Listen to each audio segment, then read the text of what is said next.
प्रश्न है, एक उत्तल दर्पण की फोकस दूरी 10 सेंटीमीटर है।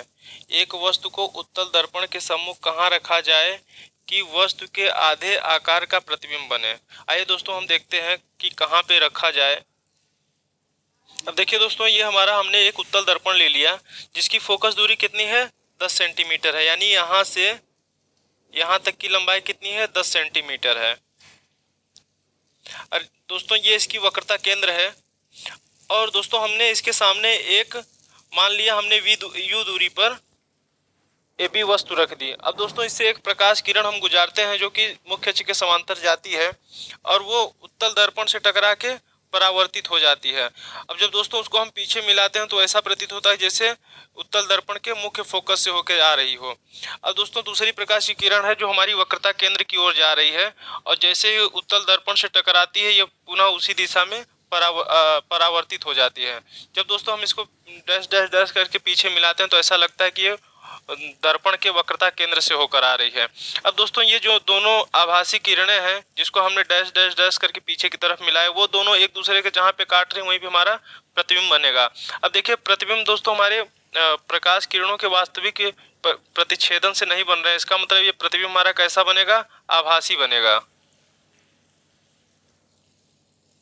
और दोस्तों देखिए वस्तु जिस दिशा में वस्तु है उसी दिशा हमारा प्रतिबिंब बन रहा है उसी ओर। तो हमारा इसका मतलब क्या है कि वस्तु हमारी कैसी है, प्रतिबिंब हमारी कैसी है, सीधी है। अब दोस्तों हमसे वस्तु की स्थिति पूछ रहा है तो वस्तु का स्थिति हमें ज्ञात करने के लिए हमें दिया क्या है, F बराबर हमारा कितना दिया हुआ है, 10 सेंटीमीटर। ये हमारा धनात्मक होगा दोस्तों क्योंकि हमारा ये दर्पण के दाईं तरफ है।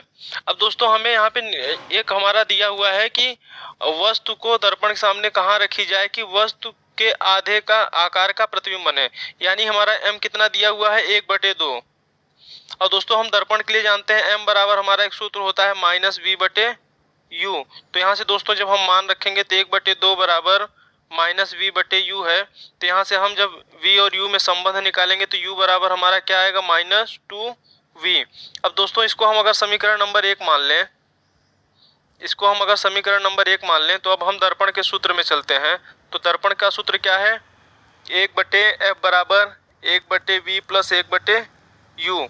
अब दोस्तों हम समीकरण 1 से हम u का मान हम इसमें रख देंगे तो यहाँ से हमारा हो जाएगा, और f का मान यहाँ से हम रख देंगे तो यहाँ से हो जाएगा 1/10 बराबर 1/v प्लस 1/-2v। अब दोस्तों जब हम इसको हल करेंगे तो यहाँ से हो जाएगा हमारा 1/10 बराबर 1/v, और ये माइनस और ये प्लस का जब गुणा होगा तो ये माइनस हो जाएगा 1/2v।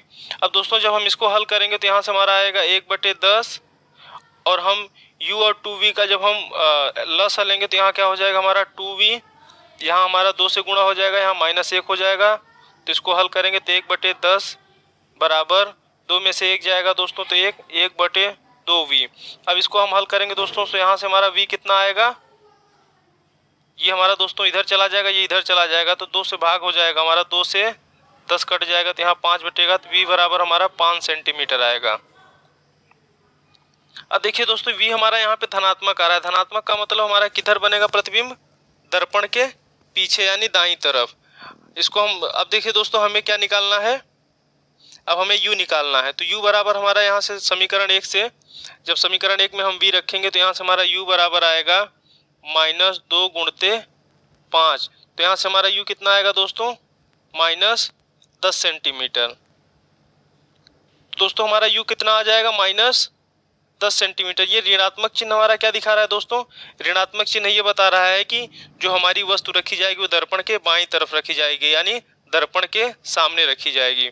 आशा करता हूँ दोस्तों आपको समझ में आया होगा। धन्यवाद।